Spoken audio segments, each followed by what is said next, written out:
Isang bayang nilulunod ng asul na karadatan at pinapaligiran ng nagagandahang punong niyog sa lalawigan ng Quezon. May isang barong-barong na gawa sa pinagtagpi-tagping pawid at yero.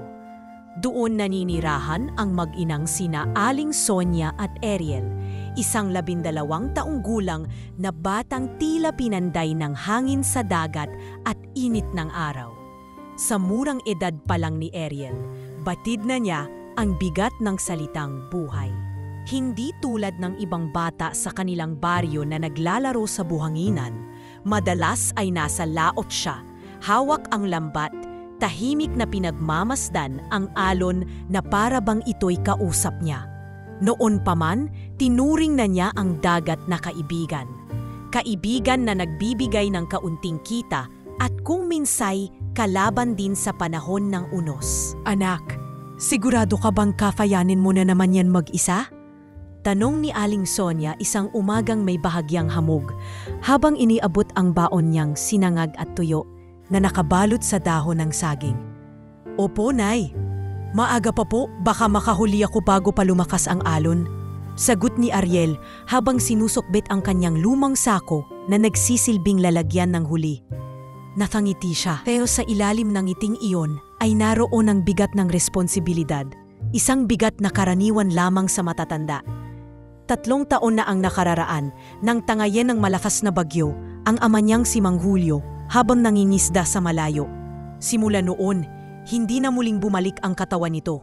Naiwan kay Ariel ang bangkang kahoy na itinataguyod ng dasal at luma ng pandugtong na plywood.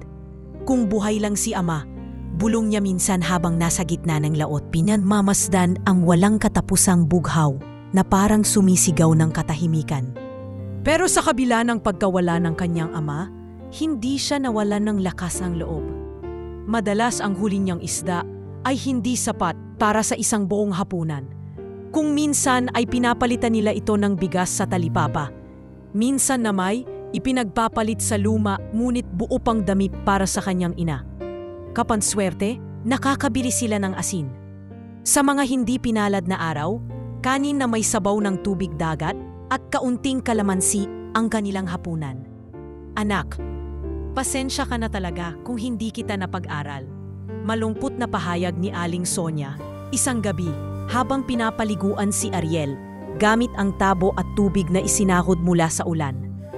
Ayos lang po, Nay. Mas natututo po ako sa dagat. Dito ko natutunan kung paano maghintay, kung paano maging matatag, at kung paano magmahal. Sagot niya habang nakangiti. Pilit tinatago ang pangarap na sana'y makapasok din siya sa paaralan tulad ng ibang bata.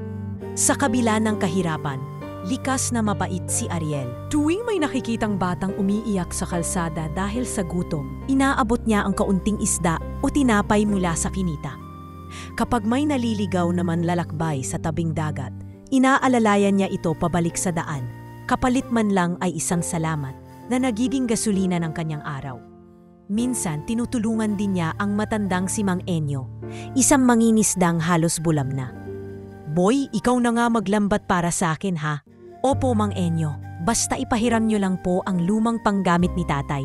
Sabay kuha ni Ariel sa sirang timba. Sa kabutihang loob ni Ariel, maraming taga-baryo ang humahanga sa kanya. Pero nananatili siyang mapagkumbaba. Laging binibigyang dangal ang kanyang ama't ina. Kapag wala siya sa laot, natatagpuan si Ariel sa ilalim ng puno ng mangga malapit sa baybayin.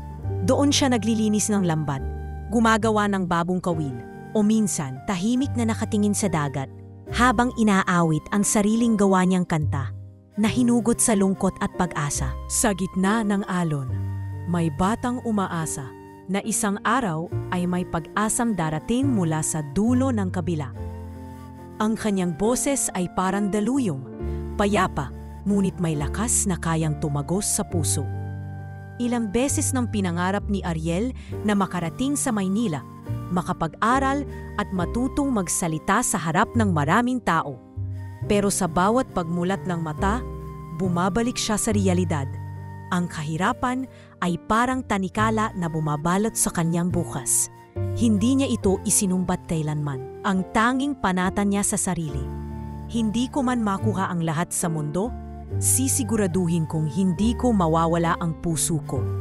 At sa bawat araw na lumilipas, lalo lamang lumalalim ang ugnayan niya sa dagat.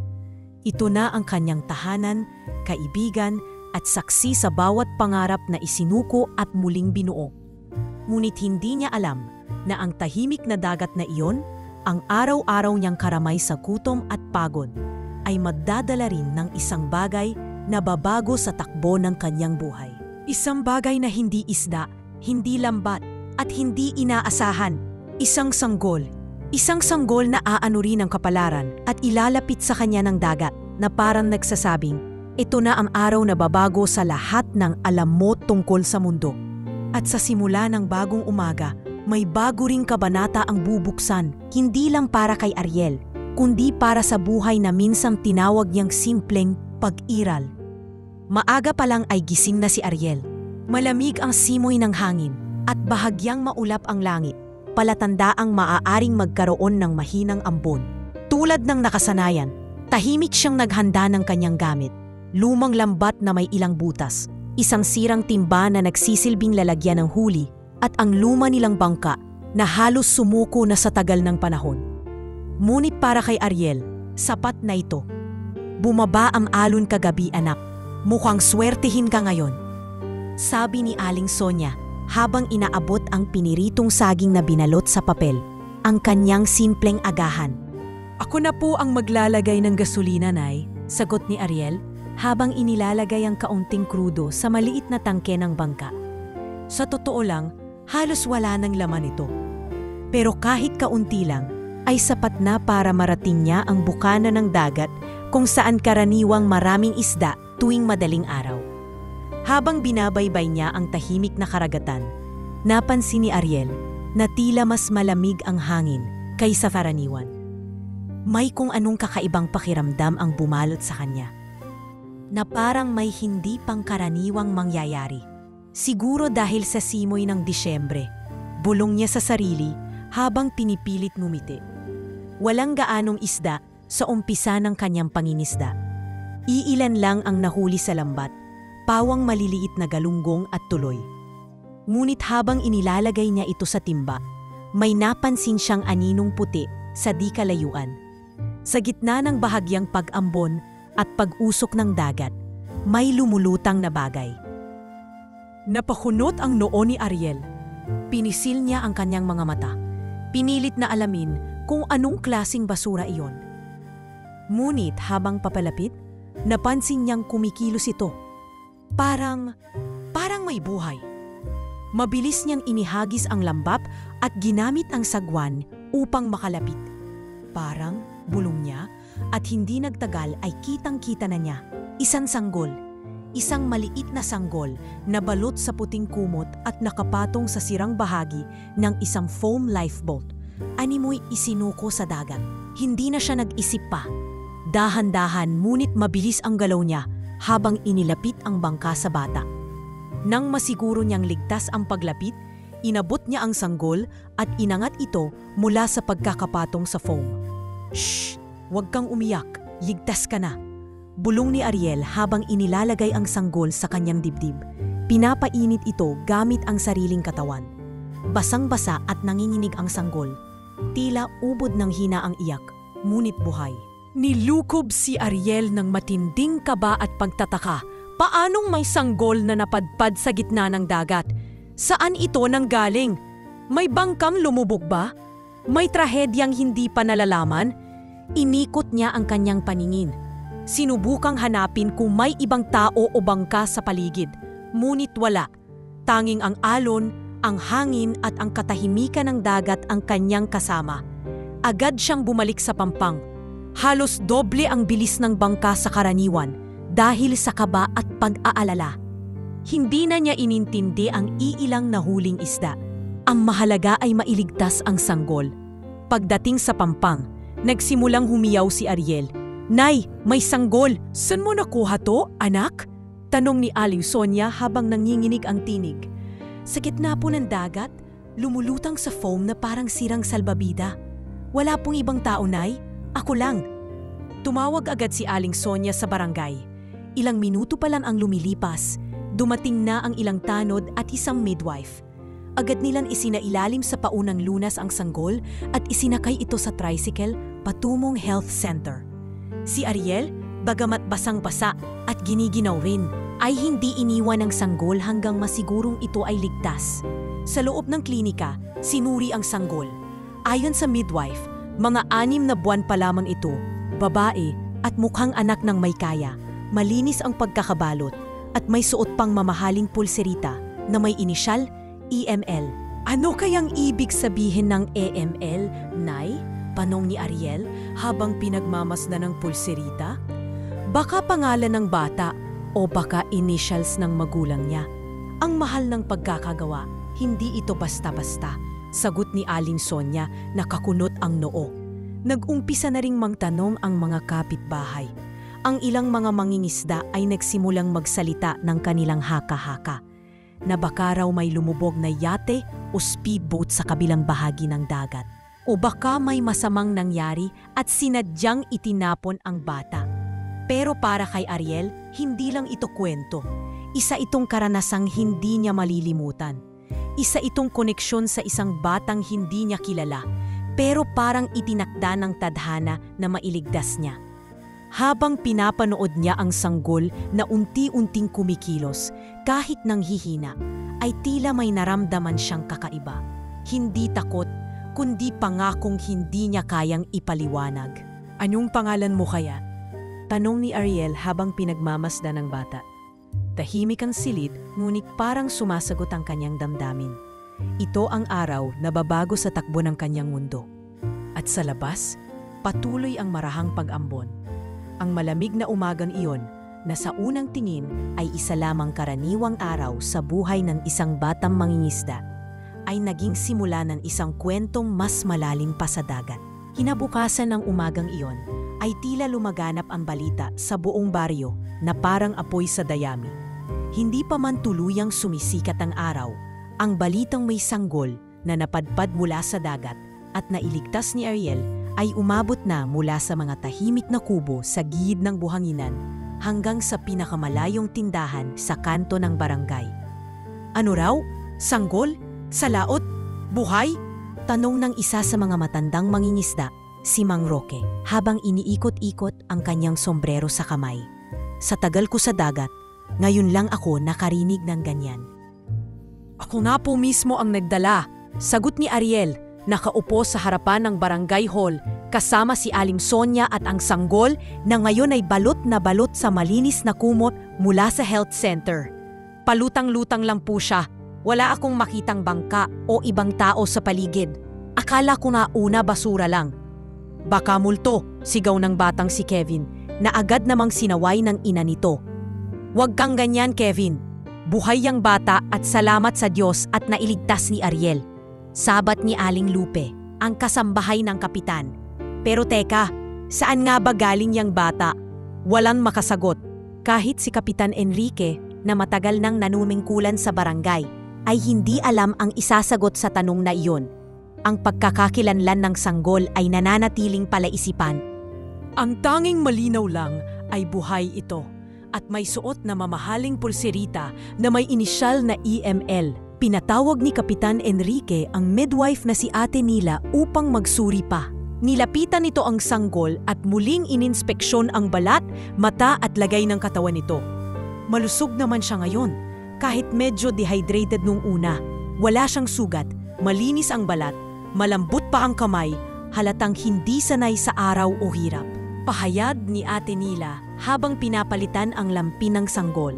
Mukhang anak ng mayaman, bulong ng isang ginang na nakisilip sa loob. O baka dayo, baka galing sa yate. Di ba uso ngayon ang mga mayayamang namamangka sa ganitong lugar? Sagot ng isa pa. Sa gitna ng bulong-bulungan, nanapiling tahimik si Ariel. Nakaupo siya sa silyang kahoy, nakatingin sa sanggol habang sinusubukang intindihin ang bigat ng sitwasyon. Parang hindi pa rin totoo sa kanya ang lahat. Mula sa pagiging isang batang tahimik na naningisda sa laot, na yun ay sentro na siya ng usap-usapan sa buong baryo. Anak, ayos ka nang ba? Tanong ni Aling Sonia habang marahang hinahaplos ang balikat ng anak. Opo, Nay, parang hindi ko lang po maisip kung bakit ako. Sa dami ng bangka sa dagat, bakit ako ang nakakita sa kanya? Mahina ang boses ni Ariel, halos hindi naririnig.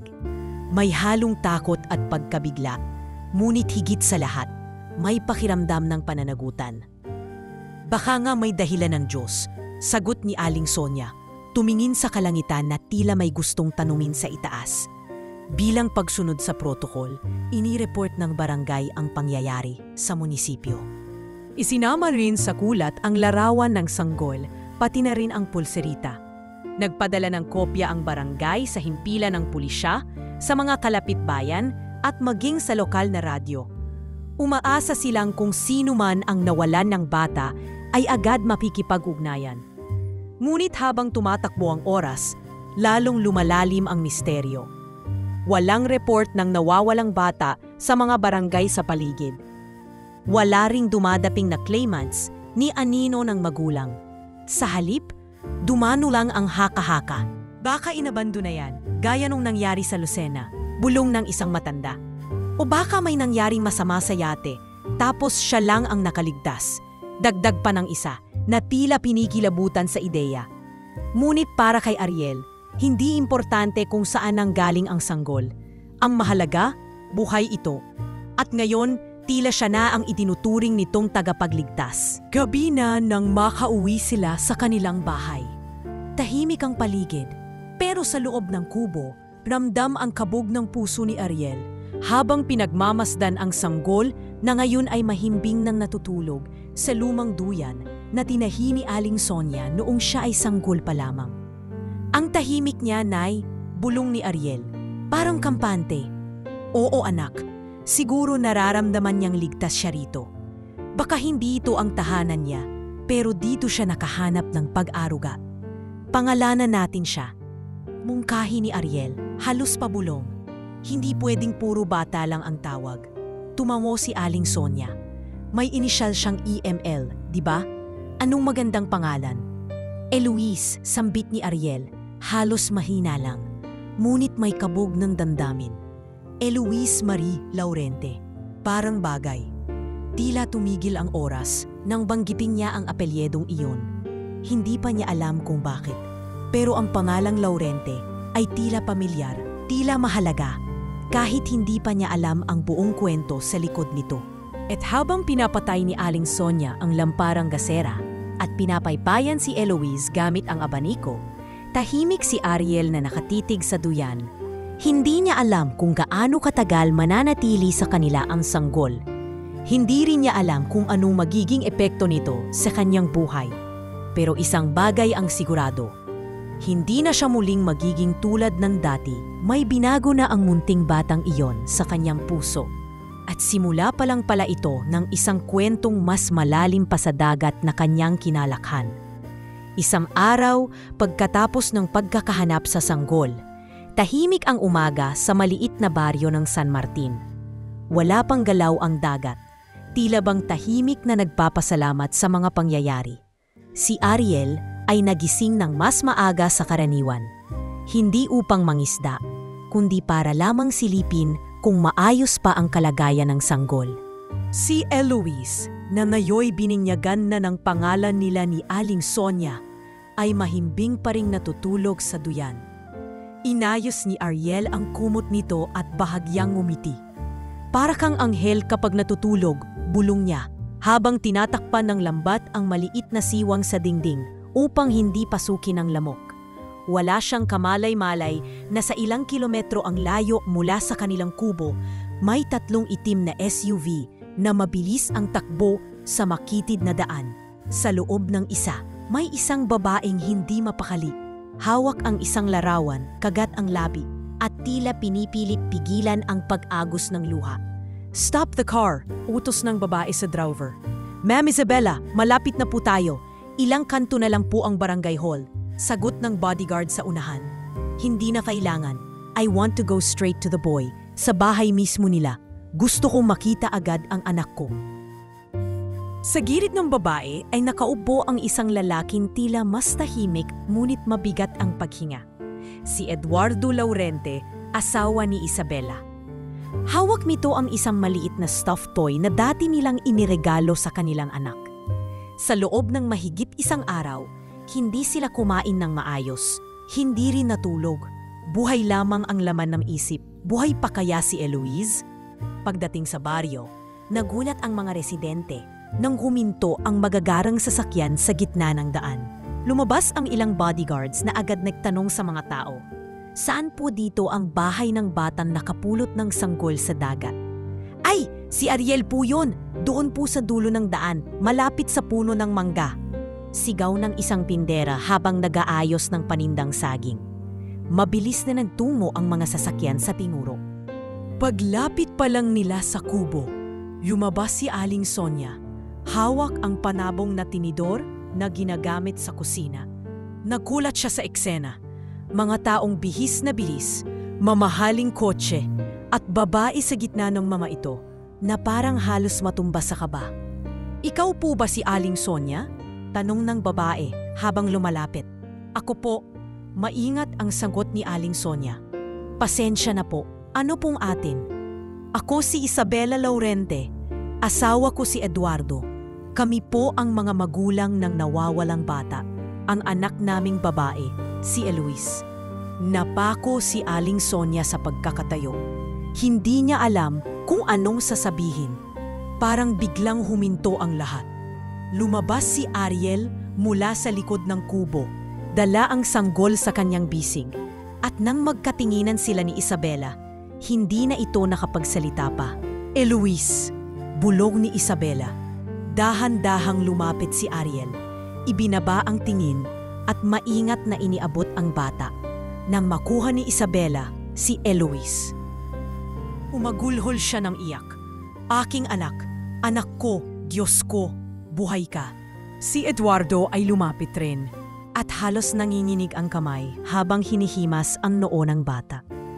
Hindi nagtagal, humikbi na rin ito, na parang bumigay sa bigat ng hinanakit at takot na itinago sa dibdib. Maraming salamat sa inyo, ani Eduardo. Tumingin kay Ariel at niyakap siya ng mahigpit. Hindi namin alam kung paano kaming makakabawi sa ginawa mo. Hindi nakapagsalita si Ariel. Wala siyang maisagot. Para bang hindi pa rin siya makapaniwala sa lahat ng nangyayari. Ang batang iniligtas niya kahapon ay anak pala ng isa sa pinakamayayamang pamilya sa bansa. Ilang oras pa ang lumipas at sa barangay hall ay formal na kinumpirma ng DNA test na si Eloise na ang nawawalang anak ng mga Laurente. Ayon sa kwento ni Eduardo, nasira ang yate nila habang nasa private family trip malapit sa Lucena. Tumama ang makina sa isang underwater rock formation, dahilan upang huminto ito at tuluyang lumubog. Nagkaroon ng panik. Paliwanag ni Eduardo sa harap ni Kapitan Enrique. May sumabog na bahagi sa makina. Nawalan kami ng paningin sa isa't isa. Ang huling alaala ko, hawak ni Isabela si Eloise, pero may malakas na alon. Doon siya nawala. Nasa lifeboat siya, pero walang nakakita kung saan ito napadpad. Ang layo ng inabot, wika ni Kapitan, habang pinagmamasdan ang mapa ng dalampasigan. Isa itong milagro, dagdag ni Isabela, habang hawak pa rin si Eloise. Pagka-uwi nila Ariel at Aling Sonia sa kanilang bahay, iniwan ng pamilya Laurente ang ilang tauhan upang magbantay at magpasalamat.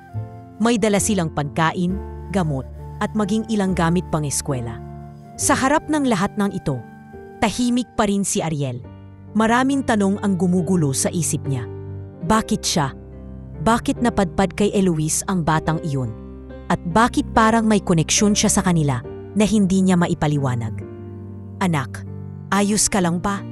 Kanong ni Aling Sonia habang pinagmamasdan siyang nakaupo sa labas, nakatingin. Opo, Nay. Iniisip ko lang po kung eto na po ba yung pagbabago sa buhay natin. Siguro anak, pero kahit anong dumating, huwag mong kalimutan kung sino ka. Anak ka ng dagat. At puso mo ang naging dahilan kung bakit buhay ang batang yon. Tumango si Ariel.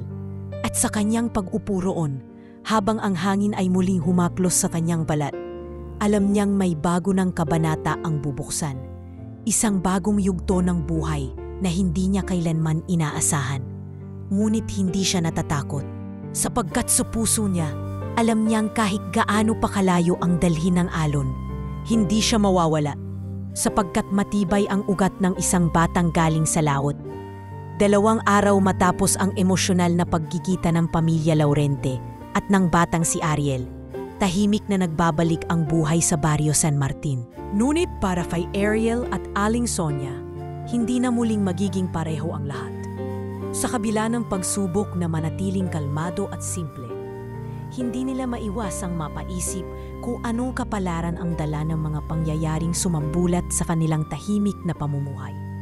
Umagang iyon, habang inaayos ni Aling Sonia ang mga tuyong dahon ng saging na gagamitin sa pagbabalot ng kakanin, may marahang kumatok sa kanilang pinto. Si Ariel ang bumufas at nanlaki ang mga mata nang bumungad sa kanya ang buong pamilya Laurente, kasama ang kanilang personal assistant at 2 security staff. Magandang umaga, bati ni Isabela habang hawak si Eloise na muling ngumiti sa pagkakita kay Ariel. Magandang umaga rin po, sagot ni Ariel. Tinawag niya ang ina na dali-daling lumabas mula sa kusina. Pasensya na po kayo, ma'am sir, kung ganito lang ang bahay namin. Medyo makalap pa ho, sabi ni Aling Sonia habang pinapahiran ng harina ang kanyang kamay sa apron. Huwag kayong mag-alala. Hindi kami nandito para sa anyo ng bahay, sagot ni Eduardo. Nandito kami dahil may gusto sana kaming pag-usapan. Nag-anyaya si Aling Sonia na pumasok sila. Sa maliit nilang sala na may upuang gawa sa kawayan at may lumang kurtinang kupas na kulay rosas, naupo ang mag-asawa. Habang inaalog ni Eloise ang kamay ni Ariel, nagpalitan ng tingin ang 2 matanda. Parehong alisto, ngunit mahinahon. Una sa lahat, panimula ni Eduardo. Gusto naming ipahayag ang taos-pusong pasasalamat. Kung hindi dahil kay Ariel, baka hindi na naming muling makasama si Eloise. Isang milagro ang pagkaligtas ng anak namin, dagdag ni Isabela, at ang milagro ay dumaan sa pamamagitan ng anak ninyo. Namula si Ariel, hindi niya alam kung paano mag-react sa ganoong klasing papuri. Maraming salamat po, pero hindi naman po ako nagdalawang isip. Nasa laot lang po ako nung makita ko siya. Para pong likas lang sa loob ko na iligtas siya, sagot niya. Nagpalitan ng sulyap ang mag-asawa. Sa huli, tumayo si Eduardo. Inilabas mula sa kanyang bag ang isang folder at iniabot ito kay Aling Sonia. Naiintindihan namin na baka mabigla kayo sa alok na ito, pero sana ay pakinggan ninyo kami, wika niya. Gusto naming dalhin si Ariel sa Maynila. Bigyan siya ng mas maayos na tirahan, dekalidad na edukasyon, at mas malawak na oportunidad. Gusto po naming suportahan ang kanyang kinabukasan. Kundi po namin siya kinukuha para ilayo sa inyo, kundi para tulungan kayong lahat na makaalpas sa hirap, dagdag ni Isabela. Saglit na natahimik ang buong sala. Narinig ang tunog ng kawayan na sumasayad sa hangin mula sa bintana. Bibigyan po namin siya ng scholarship sa isang pribadong eskwelahan. Sagot po namin ang matrikula, mga gamit, maging ang allowance niya buwan-buwan. Pwede rin siyang tumira sa amin kung papayag po kayo, paliwanag ni Eduardo. Nanatiling nakatitig sa folder si Aling Sonia. Kita sa kanyang mata ang pag-aalinlangan. Hindi ko po alam, mahina yan sambit. Bata pa ang anak ko, lalaki sa ibang mundo. Hindi ko alam kung kaya ko siyang bitawan. Napatingin si Ariel sa ina. Hila may kirot. Hindi agad nakasagot si Aling Sonia. Lumapit siya sa anak at hinaplos ang ulo nito. Hindi ako natatakot na lumayo ka, anak. Natatakot ako na baka pagbalik mo, hindi ka na yung batang pinalaki ko rito. Na baka sa dami ng matututunan mo ron, makalimutan mo kung sino ka. Yumakap si Ariel sa ina. Hindi ko po makakalimutan kung sino ako yunay. Kahit saan ako makarating, anak niyo pa rin po ako. Anak ng dagat, anak ng San Martin. Tumingin si Isabela kay Eduardo. Pareho silang napangiti sa nakita. Sa wakas, tumamo si Aling Sonia at lumingon sa kanila. Kung ito ang makabubuti sa anak ko, Kung ito ang pagiging daan para sa mas maganda niyang kinabukasan, payag na ako. Pero may isang kondisyon. Ano po yun? Tanong ni Eduardo. Gusto kong tuwing bakasyon, makakauwi siya rito. Hindi pwedeng maputol ang ugnayan niya sa bayang ito. At kung sakali mang mapagod siya sa mundo ninyo, kailangan niya pa ring may tahanang uuwian. Kasunduan, sagot ni Isabela sa may abot ng kamay. Nagkamay ang magulang ni Ariel at ang mga Laurente. Isang kasunduan na hindi papel ang batayan, kundi tiwala at pangako. Nang araw ding iyon, sinimulan na ng pamilya Laurente ang mga preparasyon. Si Ariel ay agad dinala sa pinakamalapit na bayan upang kumuha ng birth certificate, school credentials at medical check-up. Ipinangako rin ni Isabela na tutulungan si Aling Sonia sa kabuhayan habang wala si Ariel. At habang tinatapos ni Ariel ang kanyang huling gabi sa baryo bago lumuwas, tahimik siyang nakaupo sa buhangin, tanaw ang kalmadong dagat. Sa tabi niya ay ang kanyang lumang lambat, pinunit sa panahon pero puno ng alaala. Salamat dagat, mahina niyang sabi. Dinala mo siya sa akin, pero sa totoo lang, ikaw rin ang nagtulak sa akin sa kung saan ako dapat mapadpad. Isang linggo matapos ang emosyonal na pamamaalam ni Ariel sa kanyang ina at sa simpleng pamumuhay sa baybayin ng San Martin, isang panibagong yugto ng kanyang buhay ang binuksan sa gitna ng ingay, taas at liwanag ng lungsod ng Maynila. Wala pa mang gaanong lumilipas na panahon, damanan niya agad ang malalim na agwat sa pagitan ng mundo ng dagat at ng mundo ng mga mayayaman. Ang bahay ng mga Laurente ay isang mansyon sa isang private subdivision sa Alabang. Nakataas ang mataas na gate na automatikong bumubukas, may sariling hardin na parang maliit na parke, at may swimming pool na halos kasinlaki ng plaza sa kanilang bayan. Sa unang tingin, ang lugar ay tila langit para sa isang batang lumaki sa kubo. Ngunit sa bawat sulok na pinapalamutian ng mamahaling muebles at chandelier, naroon din ang malamig na hangin ng pagkailang. Si Ariel ay binigyan ng sariling kwarto, mas malaki pa sa buong bahay nila sa San Martin. May aircon, sariling CR, at isang study table na puno ng bagong gamit. Ngunit sa kabila ng lahat ng ito, nahihirapan pa rin siyang makatulog tuwing gabi. Hindi siya sanay sa katahimikang walang huni ng alon at sa halimuyak ng pabango, imbis na amoy ng alat ng dagat. Kamusta ang tulog mo kagabi, Ariel? Tanong ni Isabela habang magkasabay silang kumakain ng almusal sa hardin. Medyo nanibabo lang po, ma'am. Hindi po ako sanay na walang lamok, sagot niya sabay ngiti. Natawa si Isabela. Huwag kang mag-alala. Darating din ang araw na magiging komportable ka rito. Basta huwag mong pipigilan ang sarili mong maging totoo. Ngunit ang tunay na pagsubok ay nagsimula nang ipasok na si Ariel sa isang prestigyosong paaralan. Sa unang araw pa lang, ramdam na niya ang kakaibang tingin ng mga kaklase niya. Tila ba hindi siya kabilang? Suot niya ang uniformeng ibinigay ng paaralan, malinis at bago. Ngunit tila ba hindi ito sapat para mapantayan ang kumpiyansa at kilos ng mga batang laki sa marangyang kapaligiran.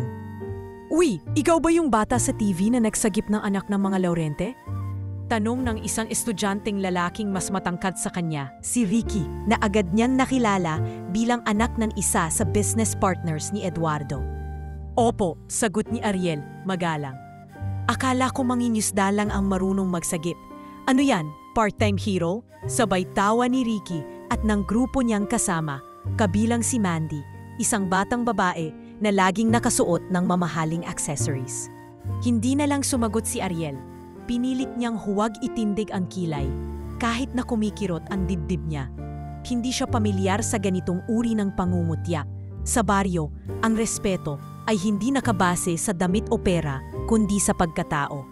Ngunit dito, tila ang pagiging mabait ay inaakalang kahinaan. Mabuti na lang at mayroon siyang kakamping, hindi niya inaasahan. Isang guro sa science ang agad napansin ang kanyang talino at pagiging pursigido sa klase. Si Miss Lorenza, isang matapang ngunit makataong guro ang nagsimulang tumingin sa kanya hindi bilang tagapagsagip ni Eloise, kundi bilang isang batang may angking galing. Mr. Santos, ikaw na naman ang pinakamataas sa quiz. Sabi ni Miss Lorenza isang hapon matapos ipamahagi ang test papers. Impressive! Saan mo natutunan to? Sa dagat po, ma'am. Kapag naghihintay po ako ng huli, pinagmamasdan ko yung mga bituin, buwan at alon. Parang science din po yun, di ba? Sagot ni Ariel, napangiti si Miss Lorenza. Mas matalino ka pa sa inaakala nila. Habang lumilipas ang mga linggo, unti-unti niyang natutunan ang takbo ng bagong buhay. Natuto siyang gumamit ng computer, mag-navigate ng internet, at gumawa ng PowerPoint presentation. Mga bagay na noon ay hindi niya inakalang magiging parte ng kanyang pang-araw-araw. Ngunit sa lahat ng bagong natutunan niya, ang pagiging kuya kay Eloise ang pinakamalapit sa puso niya. Tuwing gabi, bago matulog ang bata, lagi siyang hinahanap ni Eloise. Ayaw nitong magpahinga hanggat hindi siya napapaliguan ni Ariel o hindi nito naririnig ang kwento niya tungkol sa dagat. Kwento mo uli yung isdang makulit. Hiling ni Eloise minsan habang nakahiga sa kama at yakap-yakap ang paboritong laruan. Si Tiktik? Sige, sagot ni Ariel habang nauupo sa tabi nito. Isang araw, may isdang makulit sa dagat. Hindi siya marunong makinig sa matatandang usda. Ang hilig niya lang ay lumangoy ng lumangoy hanggang sa napadpad siya sa malalim na bahagi. At sa bawat kwentong binibigkas niya, tila muling bumabalik sa kanya ang alaala ng kanyang lumang buhay. Ang buhangin sa kanyang talampakan, ang amoy ng sariwang isda, ang halakhak ni Aling Sonia tuwing may masarap silang ulam. Isang gabi, habang nanonood siya ng mga larawan sa lumang cellphone na bigay ni Isabela, napansin niyang tahimik ang paligid. Sa kabila ng ningning at ganda ng kanyang bagong mundo, hindi pa rin maalis sa kanyang puso ang pananabik sa mga araw na simple lang ang lahat. Lumapit si Eduardo sa kanya, may dalang tasa ng mainit na tsokolate. Ariel, wika nito habang naupo sa tabi niya sa porch. Gusto kong malaman mo na kung kailanman gusto mong bumalik sa San Martin, bukas palad kaming susuporta. Hindi ka naing hinila rito para ikulong, kundi para bigyan ka ng panibagong daan. Salamat po sir, sagot ni Ariel. Pero habang nandito ako, sisiguraduhin ko pong hindi masayang ang tiwalang ibinigay nyo. Mula sa pagiging isang batang pinanday ng alon, na yon ay unti-unting binubuo ni Ariel ang kanyang pagkatao sa gitna ng lungsod. Hindi para maging iba, kundi para maging mas matatag, mas matalino, at higit sa lahat, mas totoo sa sarili.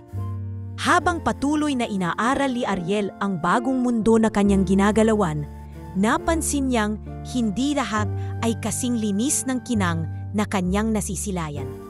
Sa likod ng magagarang gusali, mamahaling sasakyan at mga ngiting tila walang bahid ng problema, unti-unti niyang natuklasan ang mga bitak sa pader ng pamilyang Laurente at sa kasaysayan ng sariling buhay.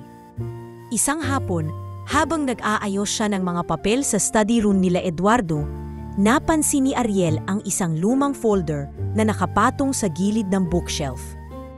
Nakalagay dito ang mga dokumento ng isang proyekto na may pamagat na Baybayin Verde Resort Development Project Phase 1. Sa unang tingin ay tila isa lamang itong karaniwang proposal. Pero nang basahin niya ang listahan ng mga apektadong komunidad, natigilan siya. Nakadikit sa dokumento ang isang mapa at sa kanang bahagi ng mapa, malinaw na nakatala ang salitang San Martin. Hindi niya maintindihan agad ang nararamdaman. Para bang may malamig na hangin na dumaan sa kanyang batok.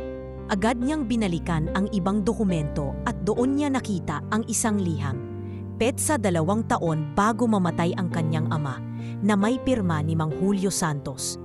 Kami po'y mariing tumututol sa planong pagpapaalis sa aming mga pamilya mula sa aming tahanan sa Baybayin. Ang San Martin ay hindi lamang lupa. Ito ay aming kabuhayan, kasaysayan at buhay. Naway maunawaan ninyo ang aming panig.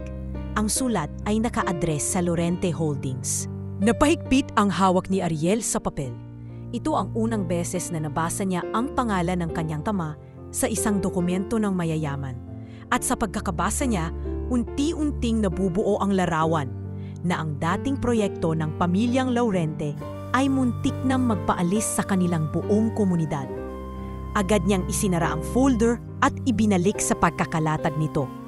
Nang gabing iyon, hindi siya mapakali, hindi makatulog. Parang may kung anong kumikiliti sa kanyang puso na dapat niyang malaman pa ng mas malalim. Kinabukasan, habang nasa library ng paaralan, lumapit siya kay Miss Lorenza, na noon ay nagbabasa ng mga old newspaper archives. "Ma'am, maingat niyang simula. May maitutulong po ba kayo kung gusto ko pong mag-research tungkol sa isang proyekto na muntik nang itayo sa San Martin dati?" Nagtaas na kilay si Miss Lorenza. "Ano proyekto, Ariel?" "Ito pong Baybayin Verde. Parang resort dapat. Nakasama po ang baryo namin sa listahan ng mga apektado." Saglit na natahimik si Miss Lorenza. Tila inaalala niya ang pangalan. Pagkatapos ng ilang segundo, tumango siya. "Oo, naging kontrobersyal yan, pero hindi natuloy ang proyekto dahil sa mga protesta. May nabalitaan akong isa sa mga lider ng pagtutol noon ay manginusda raw na nasawi sa bagyo." Mas lalong humigpit ang dibdib ni Ariel. "Ang tatay ko po siguro yon." Nagbuntong hininga si Miss Lorenza. "Ariel, may gusto ka bang malaman talaga? Huwag ka lang matatakot sa mga sagot." "Opo, ma'am. Kailangan ko pong maintindihan kung ano ang papel ng pamilya Laurente sa nakaraan naming paghihirap." "Okay, tutulungan kita," sagot ng nguro. "Pero Ariel, tandaan mo, ang katotohanan ay parang dagat. Minsan kalmado, minsan marahas, pero kailanman hindi ito dapat katakutan." Nagsimula silang magsaliksik na mga artikulo, records ng munisipyo at mga pahayag mula sa mga NGO na tumutol sa proyektong iyon. Lumabas sa mga dokumento na si Mr. Santiago, isang kilalang negosyanteng kapartner ni Eduardo sa ilang proyekto, ang siyang nagpursige sa planong pagpapaalis sa San Martin upang magtayo ng private resort complex. Ayon sa ilang report, si Eduardo raw mismo ay tutol sa ideya. Ngunit dahil minoridad siya sa board ng investors, hindi niya ito napigilan. Mas lalong lumiwanag ang larawan sa isip ni Ariel. Si Mr. Santiago, ang ama ni Ricky, ang kaklase niyang lagi siyang kinukutya, ang siyang may malaking papel sa planong pagwasak sa bayang kinalakhan niya. At kung hindi dahil sa paglaban ng kanyang ama at ng ibang taga-baryo, baka wala na ang San Martin sa mapa ngayon. Lalong naging personal kay Ariel ang lahat. Hindi na lang ito kwento ng isang batang nailigtas mula sa laot. Isa na rin itong kwento ng komunidad na halos mabura dahil sa kasakiman. Ngunit higit sa lahat, isa itong kwento ng kabayanihan ng kanyang ama na kahit walang pamagat o parangal ay nanindigan para sa kanilang tahanan. Habang pauwi sa mansyon ng mga Laurente, tila mabigat ang katawan ni Ariel. Hindi dahil sa pagod, kundi dahil sa bigat ng katotohanang kanyang natuklasan. Pagdating sa bahay, nadatnan niya si Isabela at Eduardo na nag-uusap sa teres. Dala ng kaba at pangangailangan, hindi na siya nagpatumpik-tumpik. "Sir, ma'am, may kailangan po akong itanong." Nagkatinginan ng mag-asawa. "Ano yon, iho?" tanong ni Eduardo. "Yung Baybayin Verde po, yung resort project, alam ko pong hindi natuloy. Pero ang baryo po namin, ang San Martin, kasama po sa mga dapat sanang mapaalis. At ang tatay ko po, si Julio Santos, isa po siya sa mga lumaban." Nanahimik si Eduardo. Si Isabela naman ay dahan-dahang ibinaba ang hawak nitong tasa ng tsaa. "Ariel, oo, totoo ang lahat ng yan," sagot ni Eduardo sa wakas. "At hanggang ngayon, isa iyon sa mga bagay na hindi ko pinagmamalaki sa kumpanya namin. Kaya rin ako umalis sa project board noon. Alam kong hindi makatarungan. Ako po'y nagpapasalamat sa lahat ng tulong niyo," patuloy ni Ariel. "Pero gusto ko lang pong malaman na hindi po lahat ng nangyari ay nakalimutan ko. At hindi ko po binubura kung sino ako at saan ako galing." Tumango si Eduardo, may lungkot sa mata. "At hindi mo kailanman kailangang gawin yon. At bilang pagkilala sa katapangan ng ama mo, Sana ba ng araw, matulungan mong itama ang mga naging pagkakamali namin. Tumango si Ariel. Muli siyang tumingin sa malamig na gabi sa labas ng mansyon.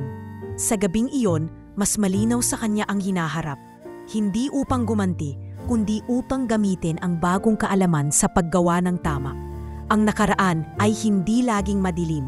Minsan, ito ang lampara na gumagabay sa mga yapak ng kasalukuyan. Makalipas ang ilang buwan sa Maynila, unti-unti nang nakakapag-adjust si Ariel sa bago niyang buhay. Bagaman hindi pa rin nawawala ang pananabik sa dagat, ang mga linggong lumipas ay ginugol niya sa pag-aaral, pag-aalaga kay Eloise at paminsan-minsan pakikipag-usap kay Aling Sonia sa pamamagitan ng sulat o tawag sa telepono. Ngunit isang tawag ang hindi niya inaasahan, isang tawag na babago sa daloy ng kanyang araw. Ariel, wika ni Isabela, habang papalapit sa study room kung saan nagbabasa si Ariel ng libro sa biology. Tumawag si Kapitan Enrique. May paparating na bagyo sa Quezon. Signal number 3 raw at mabilis ang lakas ng hangin. Naapektuhan ang mga baryo sa baybayin. Napalingon si Ariel, agad na alala. Paano po si nanay? Ang bahay po namin, hindi yon matibay para sa malakas na bagyo. Don't worry. Pinag-utos na ni Eduardo na tawagan ang lokal na disaster office doon. Pero kung gusto mo umuwi at tumulong sa pag-aasikaso, ipapadala kita doon agad. Dagdag ni Isabela. Hindi na siya nagdalawat isip. Kinabukasan, sinundo siya ng isa sa mga sasakyan ng Laurente Foundation, papunta sa Quezon. Bitbit ang ilang kahon ng relief goods, bottled water, at tarpaulin para sa pansamantalang bubong. Habang binabagtas nila ang kilalang highway na nagdurugtong sa Maynila at mga bayan ng Quezon, hindi mapigilang manginig ni Ariel. Hindi sa takot, kundi sa dami ng alaala. Pagdating niya sa San Martin, nagmistulang parang iniwan ng panaginip ang kanyang minamahal na baryo. Ang buhangina na dati maputi at malinis, ngayon ay natabunan ng putik at debris. Ang mga bangka ay nakasalansan sa gitna ng kalsada. Tila inihagis ng dambuhalang alon. Ilang bahay ang winasak ng hangin. At ang kubo nila ni Aling Sonia ay nag-iba ang kalahati ng bubong. Mama! Sigaw ni Ariel nang makita ang ina sa evacuation center. Basa ang buhok, ngunit buhay at nakangiti. Ariel! Mabilis na niyakap siya ni Aling Sonia. Mahigpit parang ayaw na siyang patawalan. Pasensya ka na anak, hindi ko agad nasabi na ligtas kami. Mahina ang signal, pero salamat sa Diyos, wala ni isa sa atin ang nasaktan. Napaluha si Ariel, hindi lang sa ginhawa ng muling pagkikita, kundi sa sakit ng makitang muling dumanas ng hirap ang kanyang ina at kababaryo. Agad siyang nagtrabaho. Tinulungan niya ang mga volunteers mula sa foundation sa pamamahagi ng relief goods, pagtatayo ng tents at pagbibigay ng mainit na pagkain sa mga pamilya. Ipinakilala siya ni Kapitan Enrique sa mga opisyal mula sa probinsya at kahit kabado siya sa una, naging boses siya ng mga nangangailangan. Si Ariel po ay hindi na lang ang batang nagligtas ng isang sanggol. Siya po ngayon ang dahilan kung bakit may tulong na umaabot sa ating bayan. Sabi ni Kapitan Enrique sa harap ng mga mamamahayag. Habang ginagalugad ang mga nasirang lugar, muling nakita ni Ariel ang kanyang mga kababata, sina Tonton at Jaymar, na dati kasabay niyang nangingisda. Ngunit ngayon may mga galos sa mukha, sugatan ang paa at may lungkot sa mata. Pare, akalain mo yon. Ikaw na ngayon ang nagdadala ng tulong. Sabi ni Tonton, nangingiting pilit habang nakaupo sa tabi ng tent.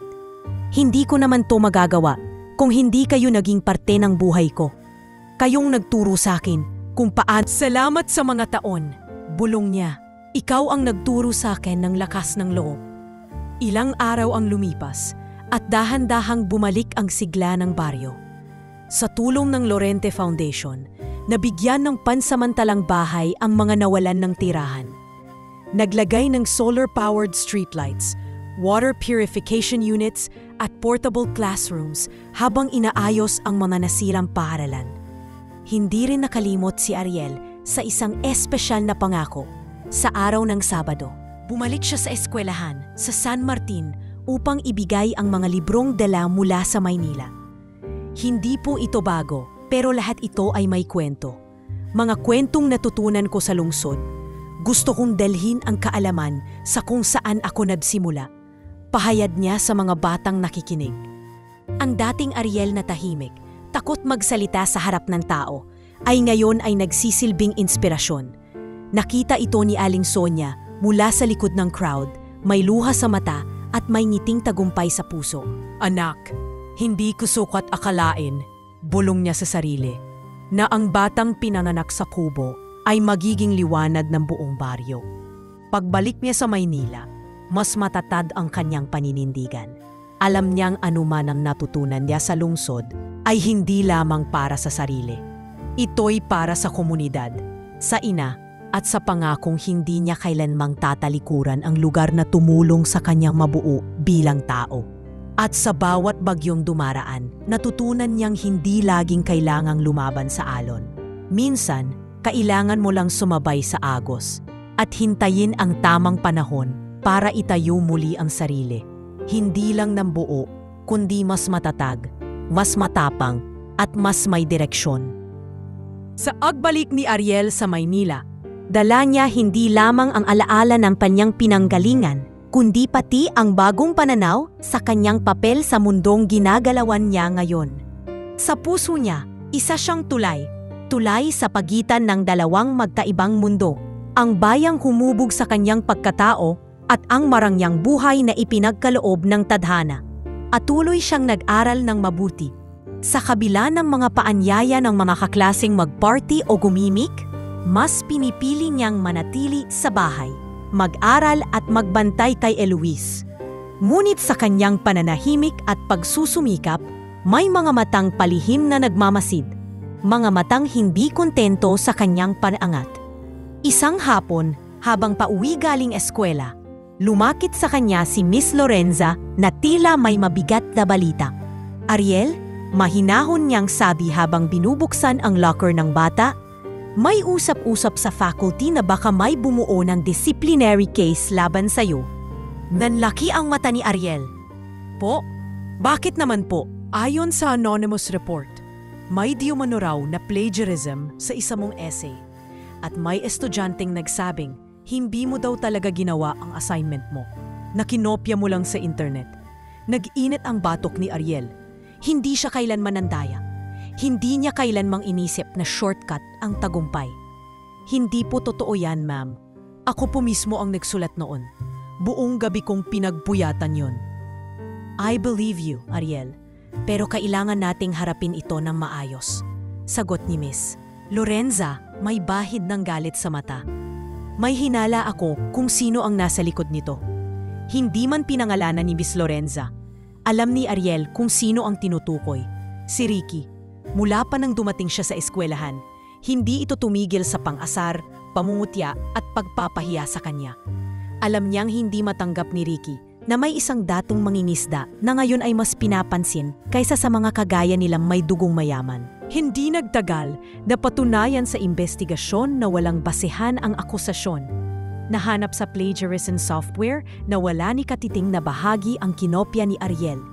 At ang nagsumite ng report ay isang estudyanteng hindi nagpakilala. Ngunit sa kabila ng pagkakalinis ng kanyang pangalan, hindi pa roon natapos ang tahimik na paninira. Ilang araw matapos ang insidenteng iyon, may school field trip na ginanap sa isang ecological farm sa Tagaytay. Isa sa mga highlight ay ang pagbisita sa mga greenhouse kung saan sasakay ng golf cart ang mga estudyante papunta sa pinakadulong bahagi ng lupain. Si Ariel, gaya ng dati, ay nanatiling simple. Nasa huling bahagi siya ng pila ng mga sasakay, habang si Vicky at ang kanyang grupo ay nasa unahan. Pagkatapos ng mga lecture, habang naglalakad pabalik sa main area, isang golf cart ang biglang bumangga sa poste malapit sa kinatatayuan ni Ariel. Kung hindi siya nakailag sa oras, tiyak ay tinamaan siya. Nagkagulo. Timakbo ang mga guro at staff. Agad na dinala sa klinik ang driver, na tila wala sa ulirat at nanginginig. Aksidente lang ba yon? Tanong ni Miss Lorenza sa isa sa mga guro. Parang hindi. Ang direksyon ng takbo ng cart, diretso kay Ariel. Kinabukasan, pinalabas ang CCTV footage. Nakita ang isang lalaking nakatakip ang mukha na tila may kinutkot sa control panel ng cart. Ilang minuto bago ito bumangga. Sa masusing investigasyon ng eskwelahan at security team, nalaman na ang lalaki ay driver ng pamilya Santiago, ang ama ni Ricky. Dito na napuno ang tasa ng mga Laurente. Agad na kinausap ni Eduardo ang administrasyon at nagpaabot ng formal complaint sa mga Santiago.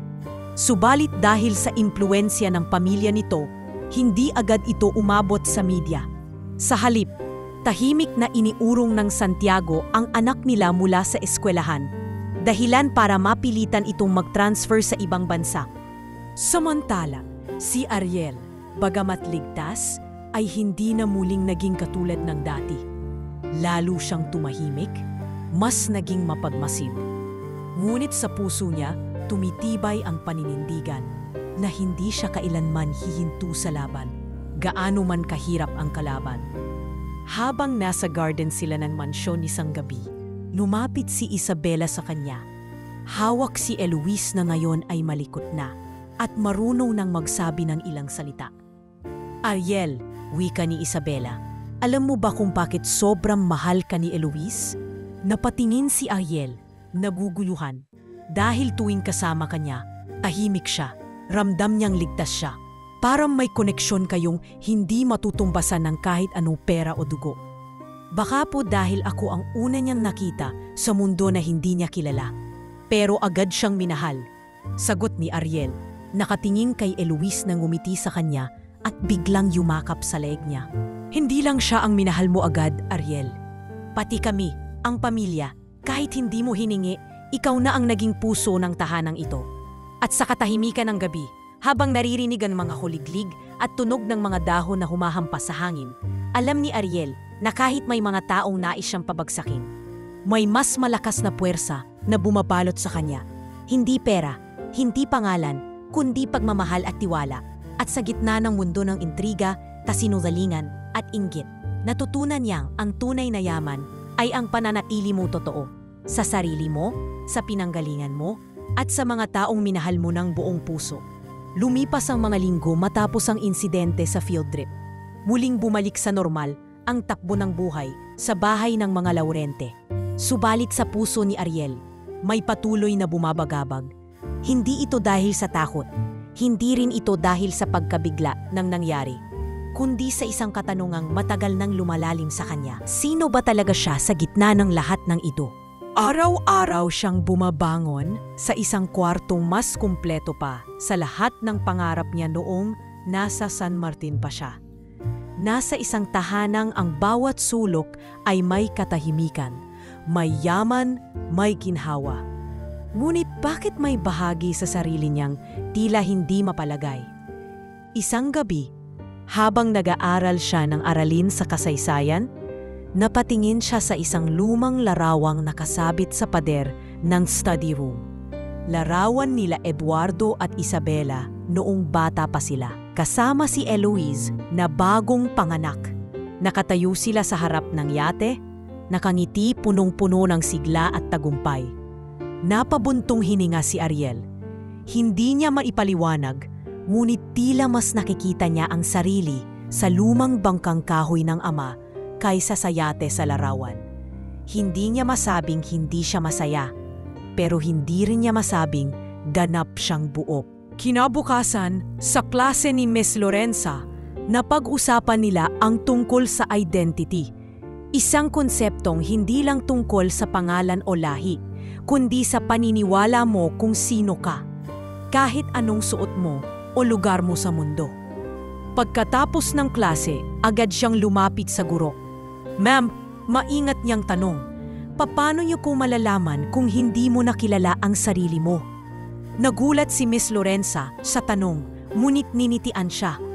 Hindi mo naman talaga nakakalimutan kung sino ka, Ariel. Minsan lang natatabunan, minsan nalulunod sa expectations ng iba.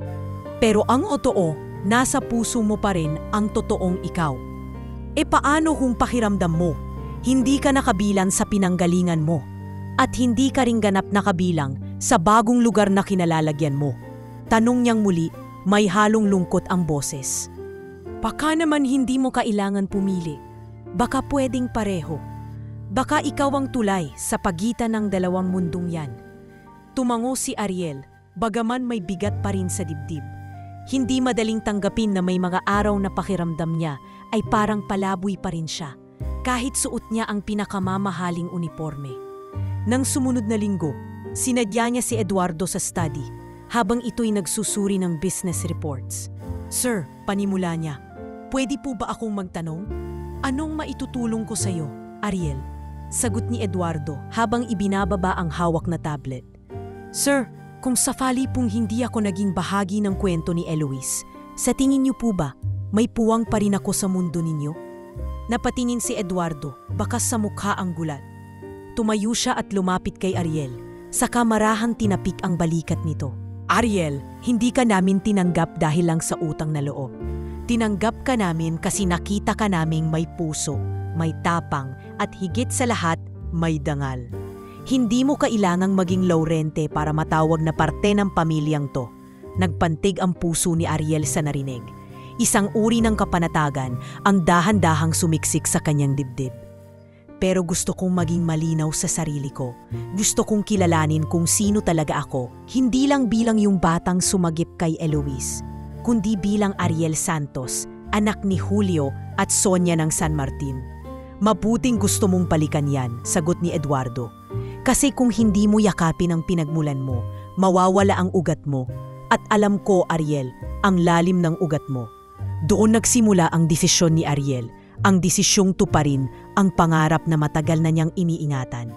Inanunsyo niya sa hapagkainan isang gabi habang sabay silang nagdi-dinner nina Eduardo, Isabela at Eloise. "Sir, Ma'am, gusto ko pong maging marine biologist." Napangiti si Isabela. "Hindi kami magugulat. Alam naming darating ang araw na babalik ka sa dagat.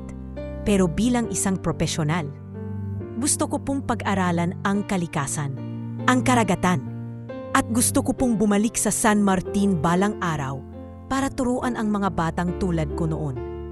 "Then we'll support you," sagot ni Eduardo. "Kung yan ang puso mo, susuportahan ka namin hanggang dulo." Bilang unang hakbang, nagsimula si Ariel sa isang proyekto.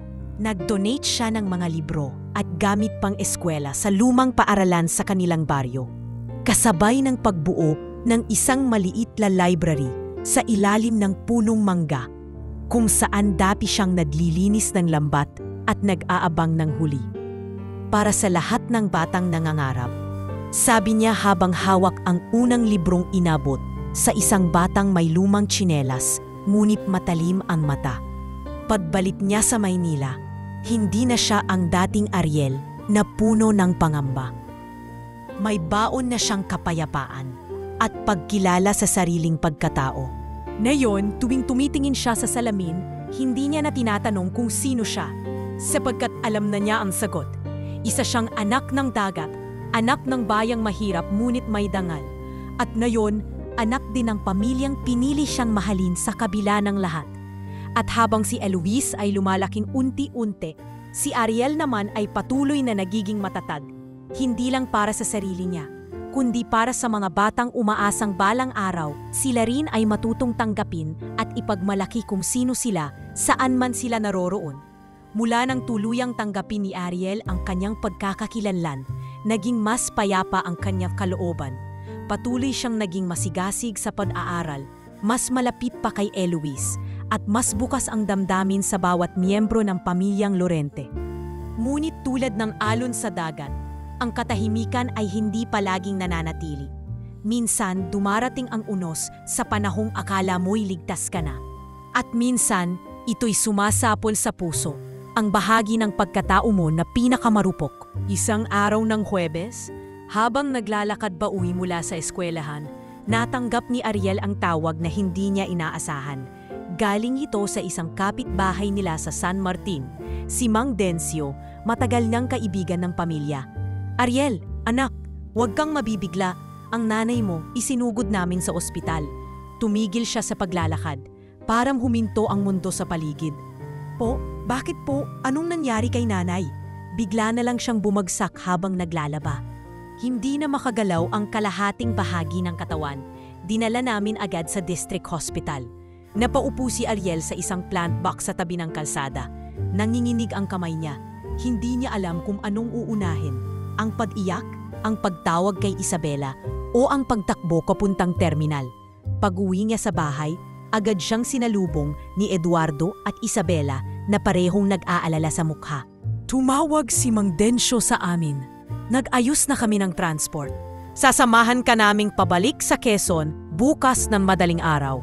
Wika ni Eduardo. Hindi na po ako maghihintay pa, sagot ni Ariel. Halos hindi makatingin. Kailangan ko po siyang makita ngayon. Hindi ko po matitiis na hindi siya marinig. Agad na inutusan ni Isabela ang kanilang driver at sinabihang ihanda ang sasakyan. Sa buong biyahe, wala ni isang salita ang lumabas sa bibig ni Ariel. Inititigan lang niya ang dilim sa bintana. Tila umaasang hindi pa huli ang lahat. Pagdating nila sa ospital, sinalubong sila ni Mang Densyo sa emergency ward. Nasa ICU si Aling Sonia. Nakahiga, nakasaksak ang dextrose at may oxygen tube sa ilong. Stable na siya pero kritikal ang lagay. Paliwanag ng doktor. May malalang high blood at na-stroke ang pasyente. Mabutit na hagapan. Lumapit si Ariel sa kama ng ina. Hinawakan niya ang kamay nitong nanginginig at malamig. Dahan-dahang pumatak ang luha sa kanyang pisngi. Nay, andito na po ako. Ako na po ang bahala sa inyo. Dumilat ng bahagya si Aling Sonia. At kahit hirap magsalita, pinilit niyang ngumiti. Isinulat nito ang isang titik gamit ang daliri sa palad ni Ariel. Tumingin si Ariel sa mata ng ina at alam niya ang ibig sabihin noon ay ikaw. Ikaw ang dahilan kung bakit ako lumaban. Ikaw ang tagapagpatuloy. Kinabukasan, habang nakaupo sa labas ng ICU, kinausap siya ni Eduardo. Ariel, may savings ka mula sa scholarship funds at monthly allowance mo. Pero hindi sapat yon para sa full treatment ni Sonia. Kung gusto mo, gagamitin natin ang pondo ng foundation para sa operasyon at therapy niya. Napatitig si Ariel sa lalaking nagsilbing ikalawang ama sa kanya. Pero sir, hindi po ba para sa mga community projects yun? Tama ka, pero ang nanay mo, bahagi siya ng misyon nating magbigay ng pag-asa. At higit pa roon, siya ang bumuo sa'yo. Walang mas mahalagang proyekto kaysa sa pagbabalik ng kanyang kalusugan. Muli, hindi napigilan ni Ariel ang lumuha. Hindi dahil sa awa sa sarili, kundi dahil sa pagpapasalamat.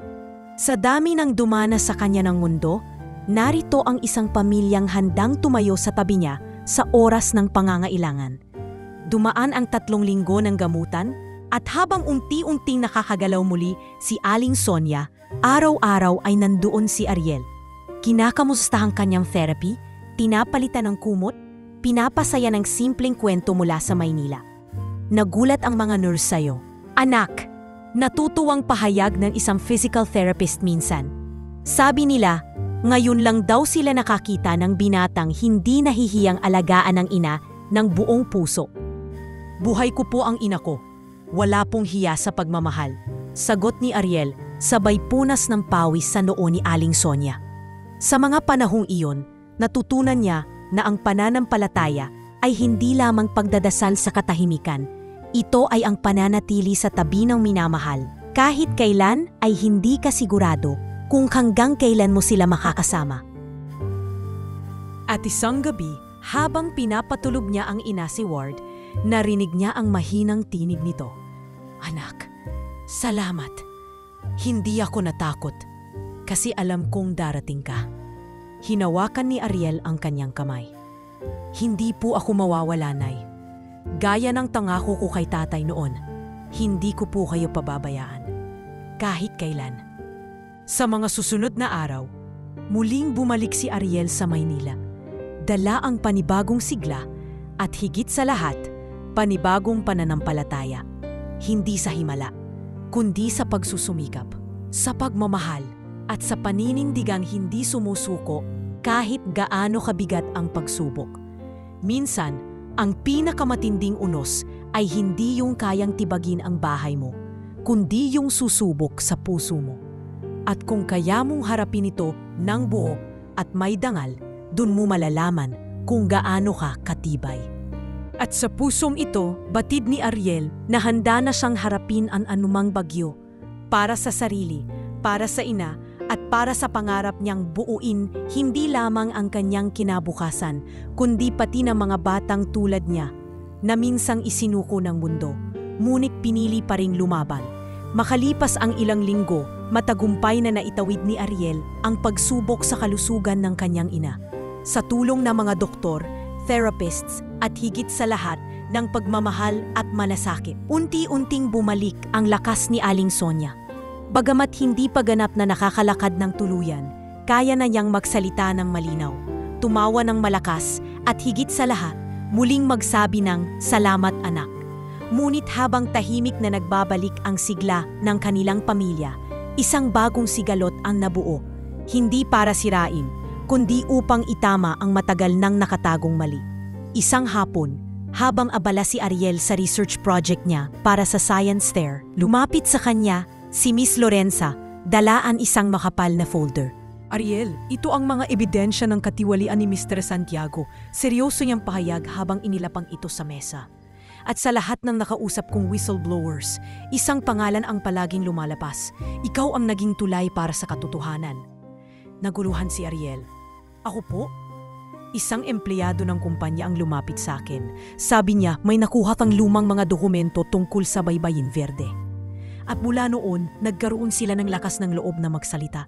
Paliwanag ng guro. Iginigay nila sa akin ang mga kopya ng mga forged permits, illegal na land acquisition, pati ghost employees na pinapasahod ng kumpanya ni Santiago gamit ang pondo ng proyekto. At nakalagay dito, parte ng pondo ay ipinangsuborno sa ilang opisyal. Dahan-dahang binuklat ni Ariel ang mga dokumento. Para siyang nilamig. Isang tabong hindi niya akalaing haharapin niya ang pagbubunyag ng isang kasalanang bumalot sa paggawasak ng ilang buhay. Kabilang na ang kay Mang Julio, ang ama niyang lumaban, ngunit nawala ng walang hustisya. Ma'am, ano pong gagawin natin? Tanong niya, may kaba sa dibdib. Kung papayag ka, gusto kong ikaw ang magharap sa media conference ng Lorente Foundation. Hindi lang para ipakita ang tapang mo, kundi para ipaglaban ang pangalan ng mga taong hindi kailanman nabigyan ng boses. Napaisip si Ariel. Sa mga panahong iyon, hindi na siya ang dating batang takot sa entablado. Hindi na siya kailangang itulak para magsalita. Ngunit ang bigat ng katotohanan ng kanyang isisiwalat ay may kaakibat na panganib. Lalo't malalaking pangalan ang masasangkot. Kinagabihan, kinausap niya si Eduardo habang sila'y magkakasamang nanonood ng TV sa sala. Tahimik lang si Ariel habang iniikot sa kamay ang folder ng ebidensya. Sir, wika niya sa wakas, kung totoo po lahat ng to, marami pong maaapektuhan. Maraming posisyon ang mabubuwag. Maaaring mawasak ang reputasyon ng mga taong may mataas na kapangyarihan. Tumango si Eduardo. At kung mananahimik tayo, mas maraming inosente pa ang mapapahamak. Handa na po ba kayo? Ikaw, handa ka na ba, Ariel?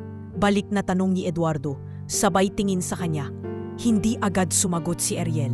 Unit nang napatingin siya sa litrato sa dingding. Isang larawan ng mga bata sa San Martin na pinasahan niya ng libro na may mga matang puno ng pag-asa. Doon niya naramdaman ang sagot sa kanyang puso. Handa na po ako. 2 araw matapos noon, ginanap sa isang hotel sa Makati ang media conference ng Lorente Foundation. Puno ang hall ng mamamahayag, mga business representatives at ilang opisyal ng gobyerno. Sa unang pagkakataon, si Ariel ay tumayo sa entablado, hindi bilang tagapagligtas ni Eloise, kundi bilang tagapagsalita ng katotohanan. Magandang hapon po sa inyong lahat, panimula niya. Tinig na tahimik ngunit matatag. Ako po si Ariel Santos, isang batang galing sa isang baryo sa Quezon, anak ng isang mangingisdang lumaban para sa kanyang lupa at dagat. Habang unti-unting nilalahad ang dokumento, larawan at testimonya, nagsimulang mabago ang ekspresyon ng mga nanonood. Ang pangalan ni Mr. Santiago ay lumutang, kasama ang ilan pang kasosyo sa proyekto. At nang matapos ang press conference, isang katahimikan ang bumalot sa silid. Hindi dahil sa takot, kundi sa pagbabalik ng tiwala. Kinabukasan, naging headline sa mga pahayagan ang pangalan ni Ariel. Binatang manggaling sa baryo, nanguna sa pagbunyag ng multimilyong anomalya. Hindi nagtagal, inimbestigahan ng ombudsman si Mr. Santiago at ang kaniyang kumpanya. Isa-isa ring lumutang ang ibang whistleblowers. At sa loob ng ilang buwan, naipakulong ang mga sangkot. Nagsimula na ring marepaso ang mga proyekto sa baybayin ng bansa. At isa sa mga panukala ay ang Santos Bill, isang batas na naglalayong protektahan ang mga coastal communities mula sa mapagsamantalang negosyante. Sa paaralan, hindi na muli pang nakaranas si Ariel ng pangaalipusta. Maging ang mga dating nanghusga sa kanya, ngayon ay lumalapit na para humingi ng payo.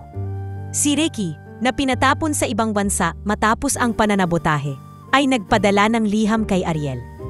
Hindi ko kailanmang inakalang ang taong tinawanan ko noon ay magiging dahilan ng gisin ng konsensya ko. Patawad, Ariel. At sana balang araw magkausap tayo hindi bilang magkalaman, kundi bilang dalawang taong natutong magpakumbaba. Ipinakita niya ito kay Miss Lorenza na ninitian lamang siya at marahang tinapik sa balikat. Hindi mo kailangang manalo sa lahat ng laban, Ariel, pero pinili mong lumaban sa tamang paraan. At sa huling araw ng taon, isang pagtitipon ang ginanap sa San Martin. Nandoon ang buong Laurente family, si Isabela, si Eduardo, maging ang ilang guro at volunteers mula sa foundation. Ipinangalan sa kanyang ama ang itatayong multipurpose hall, Julio Santos Community Center. Tumayo si Ariel sa gitna ng entablado, hawak ang mikropono, habang ang dagat ay kumikislap sa likuran. Para sa lahat ng lumaban, para sa lahat ng pinili ang tama, kahit mahirap, para sa mga gaya ng aking ama, na kahit walang pangalan sa lungsod, ay bayani sa puso ng kanyang bayan. Ang katotohanan ay hindi kailanman matutulog, at ang hustisya kahit matagal ay dumarating. Habang palakpakan ang mga tao, tumingin siya sa langit. At sa kanyang paningin, sa gitna ng liwanag ng araw, nakita niyang ngumiti ang kanyang ama.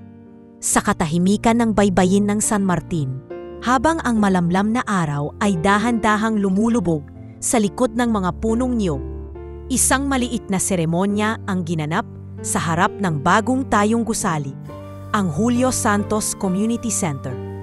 Nagsilbing simbolo ito hindi lang ng tagumpay laban sa pang-aabuso, kundi ng bagong simula para sa isang pamayanang matagal nang binalewala. Si Ariel, na yon ay 18 taong gulang na, nakasuot ng puting polo at itim na slacks, ay nakatayo sa harap ng mikropono, sa harapan ng daan-daang kabarangay, mga bisita mula sa lungsod at ilang kinatawan ng gobyerno. Walang batang dapat mawala ng karapatang mangarap. Aniya, ang tinig ay buo at malinaw, at walang bayang dapat manahimik kapag ang mga pinagtitiwalaan natin ang siyang unti-unting sumisira sa kinabukasan. Hindi na siya ang batang nangingisda gamit ang sirang lambat. Hindi na siya ang tahimik na umaasa sa limos ng dagat. Siya na ngayon ang tinig ng kanyang henerasyon, ng kanyang baryo at ng mga kabataan na walang ibang kayamanan kundi ang paniniwala sa sarili. Makalipas ang seremonya, lumapit si Aling Sonia sa kanya.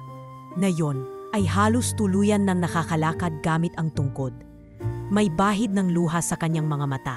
Hindi dahil sa lungkod, kundi sa sobrang tuwa. Anak, hindi ako makapaniwalang ganito ka na ngayon. Bulong niya habang hinahaplos ang braso ni Ariel. Parang kailan lang, sabay pa tayong nagbabaklas ng lambat sa ilalim ng punong mangga. Hindi po yon malilimutan, Nay, sagot ni Ariel, sabay ngiti. Bawat hakbang ko po ngayon ay may bakas na manayapak nating sa buhaninan noon. Sa tulong ng scholarship mula sa Laurente Foundation, nakapasa si Ariel sa isang prestihiyosong universidad sa Maynila at pinili niyang kumuha ng kursong Environmental Science with Marine Biology track. Hindi na ito lihim sa pamilya Laurente, na labis ang tuwa't suporta sa desisyon niya. Gusto kong bumalik dito, hindi para ipagmalaki ang napuntahan ko. Paliwanag niya minsang kinausap siya ni Isabela, kundi para dalhin dito ang mga kaalaman na magpapabago sa kinabukasan ng mga kabataan natin. Mabuti at hindi mo kami kinakalimutan, sagot ni Isabela, sabay tapik sa kanyang balikat. Pero tandaan mo rin, Ariel, hindi mo kailangang iwan ang lumang mundo para lang tanggapin ang bago. Ikaw ang naging tulay namin at ni Eloise. At sa totoo lang, si Eloise ay hindi na rin ang batang niligtas niya noon. Ngayon ay 7 taong gulang na ito, matalino, malambing at may kakaibang talino sa sining. Laging may dalang sketchpad at pastel at kung hindi nagpapakita ng likha ay nagkukwento tungkol sa mga hayop sa dagat na itinuro ni Ariel sa kanya. Kuya Ariel, bungad ni Eloise minsang nagpipinta siya sa hardin ng mansyon. Kapag lumaki ako, gusto ko ring magsagip ng mga tao. Katulad mo, hindi mo kailangang magsagip para maging bayani. Sagot ni Ariel habang inaayos ang kanyang backpack. Minsan, sapat na ang pagmamahal at pag-unawa. Nang maglabas ng scholarship results ang universidad, si Ariel ay nakatanggap ng full academic grant at bilang karagdagan, kinatawan siya sa isang regional youth summit ukol sa environmental advocacy. Isang bagay na hindi niya kailanmang inakala sa mga panahong pinapasan niya ang lambat ng ama sa gitna ng ulan. Kung may bahagi po ako sa inyong tagumpay, ani Miss Lorenza, nang binisita siya ni Ariel bago umalis papuntang summit. Mas malaki ang naging papel mo sa akin. Naramdaman ko ulit kung bakit ako naging guro. Minsan po akala ko, hindi ako nababagay sa eskwelahan. Pero yung mga salita nyo, Ma'am, yun po ang nagtulak sa akin para hindi sumuko. Lagi mong tandaan, Ariel, sagot ni Miss Lorenza. Hindi basihan ang kulay ng uniforme o kapal ng wallet para matukoy ang galing ng isang bata. Pero kapag pinili mong manatiling mabuti, kahit pwede kang maging makasarili, doon nagsisimula ang tunay na talino. Habang lumalalim ang gabi sa San Martin, naupo si Ariel sa gilid ng paborito niyang bangko sa tabing dagat. Malayo sa liwanag ng Maynila, pero malapit sa liwanag ng puso. Muli niyang tanaw ang mga alon, ang mga pitubin, at ang tahimik na buhanginan na parang niyayakap ang kanyang alaala. Salamat dagat, mahinang sambit niya. Dinala mo sa akin ang simula ng lahat. Ang sanggol na inaalog mo noon, siya ang naging daan para matuklasan ko kung sino talaga ako. Sa tabi niya, isang papel ang nililipad ng hangin. Isa itong flyer para sa bagong proyekto ng Lorente Foundation. Isang marine education camp na pamumunuan niya sa susunod na taon. Doon, tuturuan niya ang mga kabataang tulad niya ng kahalagahan ng kalikasan, ng pagkakaroon ng boses at ng pagiging tunay sa sarili. Isang bagong yugto ang nagbubukas. Hindi na ito kwento ng batang palabori sa laot, kundi kwento ng binatang natutong gamitin ang alon ng buhay, hindi para malunod, kundi para sumabay sa agos at makarating sa pampang ng pag-asa. At habang muling humahaplos ang simoy ng hangin sa kanyang mukha, narinig niya sa loob ng kanyang puso ang tinig ng kanyang ama. Ariel, anak, hindi kailanman masusukat sa kayamanan ang tunay na tagumpay. Masusukat ito sa dami ng buhay na nabago mo at sa pananatiling tapat sa sarili, kahit gaano pa kaingay ang mundo. At doon, sa katahimikan ng gabing iyon, nakangiti si Ariel, handa na para sa bukas at buo na sa kanyang pagkatao.